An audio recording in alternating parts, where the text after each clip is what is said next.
आप देख रहे हैं लाइव इंडिया हर पल।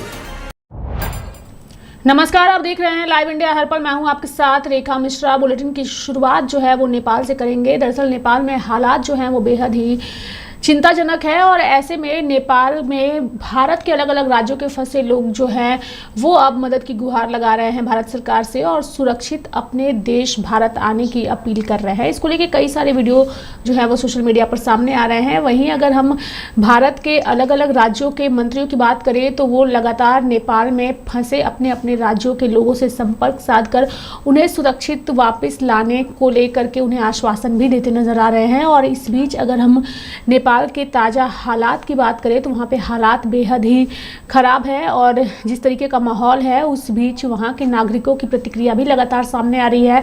भारतीय लोगों को सुरक्षित उनके देश भारत लाने को लेकर के भी लगातार प्रयास किए जा रहे हैं। प्रधानमंत्री नरेंद्र मोदी लगातार नेपाल को लेकर के उन्होंने सोशल मीडिया पर भी कल कई सारे ट्वीट किए हैं और उन्होंने जो है हर एक नेपाल के लिए भी शांति की अपील की और साथ ही उन्होंने जो है वो भारतीयों को सुरक्षित वापस उनके देश भारत लाए जाए इसको लेकर भी अपनी बातों को रखा है। हालांकि इस बीच तमाम नेता जो नेपाल में फंसे लोगों से बातचीत कर रहे हैं उनका बयान भी सुनाते हैं। भारत सरकार के जो मंत्री हैं वो नेपाल में फंसे भारतीयों को वापस लाने के लिए किस तरीके से प्रयास कर रहे हैं और नेपाल में जो आक्रोशित लोग हैं वो वहाँ के हालात को अब किस तरीके से देख रहे हैं। चूँकि जो भी हालात वहाँ पर है, प्रधानमंत्री मंत्रियों सभी ने इस्तीफा दे दिया है और जिस तरीके के माहौल है उस बीच तमाम पीड़ित लोग होटल के कमरे से वीडियो संदेश जारी कर भारत में भारत सरकार से मदद की अपील कर रहे हैं। वो तमाम बयान आपको सुनाते हैं।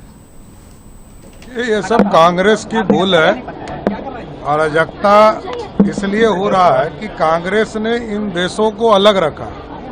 नेपाल यदि आज भारत का अंग होता वहाँ शांति भी होती तो नेपाल में खुशहाली भी होती।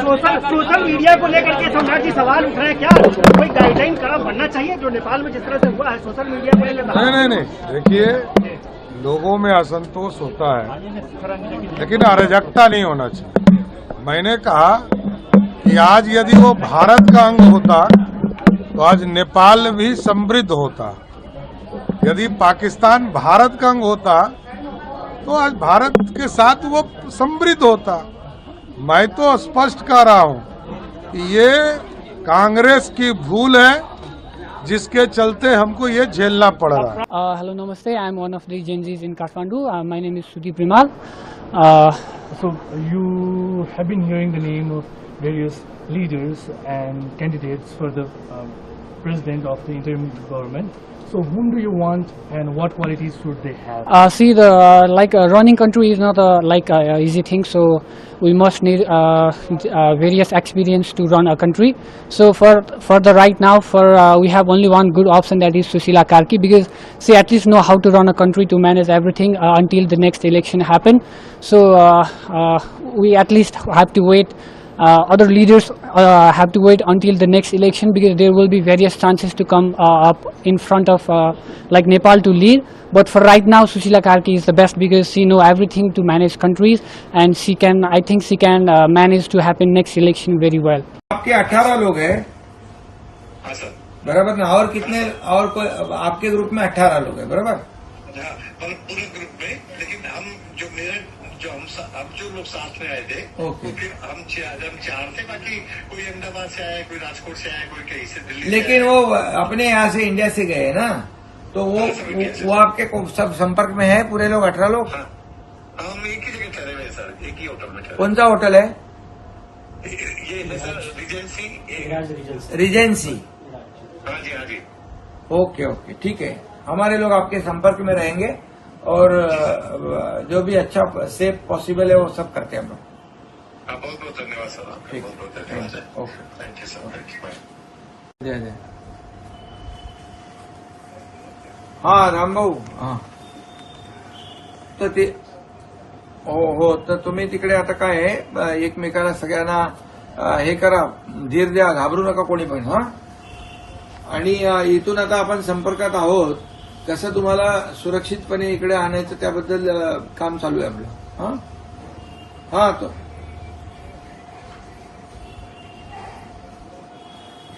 नाही बिलकुल आता घाई करू नका तुम्ही, शांत. त्यांच्या आता आपली जी लोक आहेत ना, इंडियन एम्बेसीची लोक आहेत, उत्तर प्रदेशचे कायदा सुव्यवस्था लॉ अँड ऑर्डरचे जे अमिताभ यस आहेत ते म्हणून अधिकारी डीजी आहेत, ते ॲडिशनल डीजी, त्यांच्याशी माझी चर्चा आहे. त्यांच्या सल्ल्यानुसार आपण करू, घाई करू, गडबड करू नका.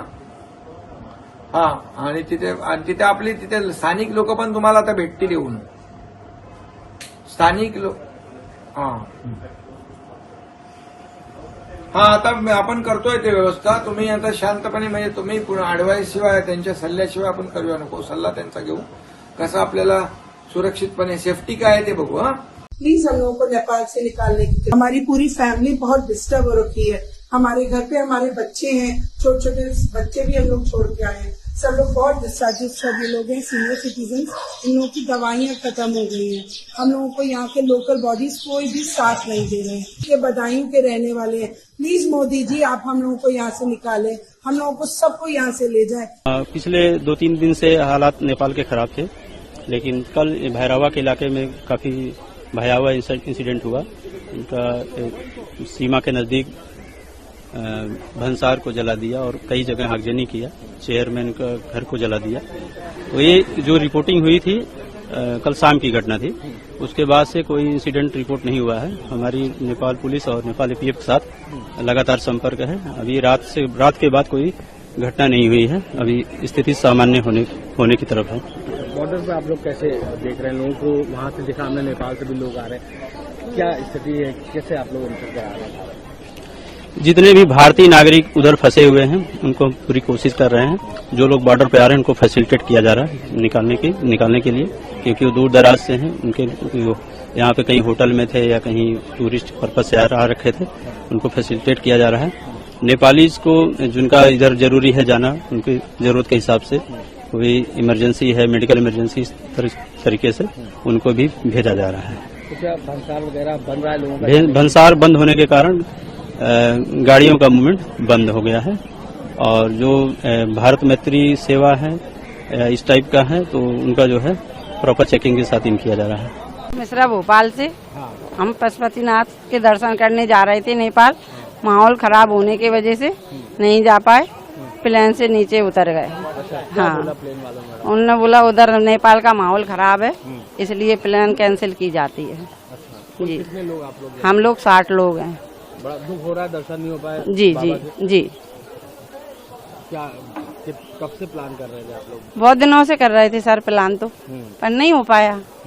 भगवान की मर्जी नहीं होगी, इसलिए नहीं हो पाए दर्शन. अब लौट के जा रहे हैं.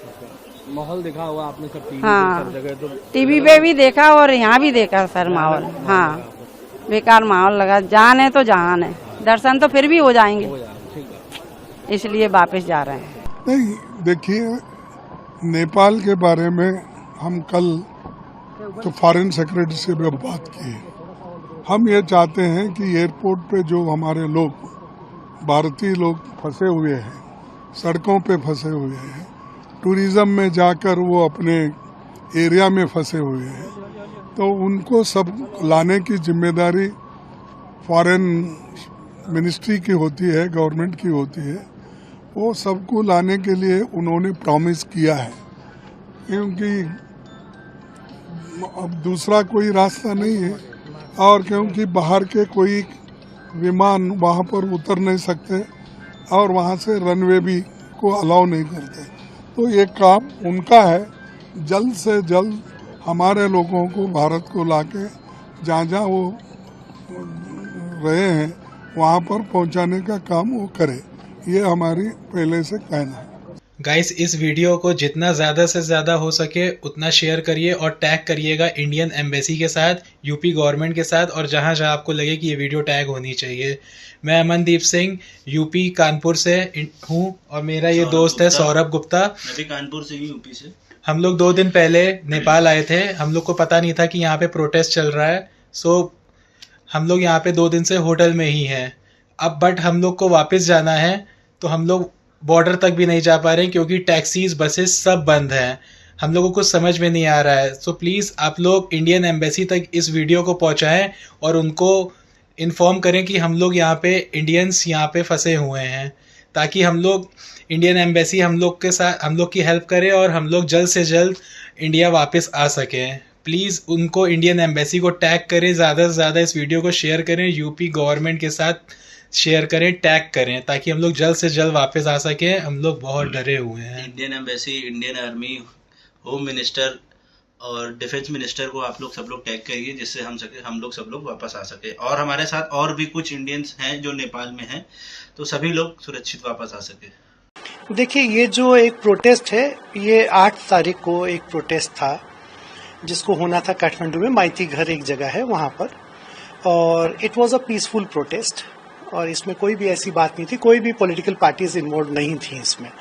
एक वो स्टूडेंट्स फॉर जस्टिस करके एक बॉडी है, उन लोगों ने ये एक मुहिम चलाई थी और उसमें हुआ क्या कि जब सब पीसफुल प्रोटेस्टर्स कलेक्ट होने लगे तो 12,000 से ज़्यादा लोग सुबह 10 से 11 बजे के अंदर जमा हो गए थे। तो उसमें जो पुलिस ने क्या करा कि उनको तितर बितर करने के लिए, कि उनको ये था कि सोशल मीडिया में सरकार की बुराई ना आए, केपी शर्मा ओली जो प्रधानमंत्री थे उनकी बुराई ना आए, तो उसको रोकने की कोशिश करी गई। तो उसमें क्या होता है कि बल का प्रयोग करा गया।